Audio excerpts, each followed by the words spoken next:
मित्रांनो, तुमच्या घरात जर पैशाची कमी असेल तर तुम्ही रोज हे कामं करावीत. मित्रांनो, आपल्या प्रत्येकाच्या घरामध्ये आपण थोडा का होईना पण पैसे कमवतो. पैसा कमावतोच. पैसा घरात येतो.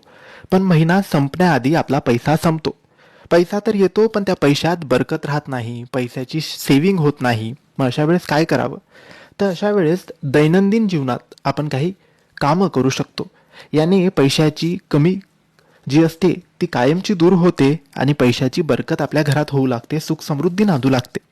यासाठी आपण रोज सकाळी उठल्यावर एक चिमूटभर साखर घ्यायची आहे आणि आपल्या घराच्या बाहेर एखाद्या साईडला कुठेतरी कोपऱ्यात मुंग्यांसाठी टाकायची आहे.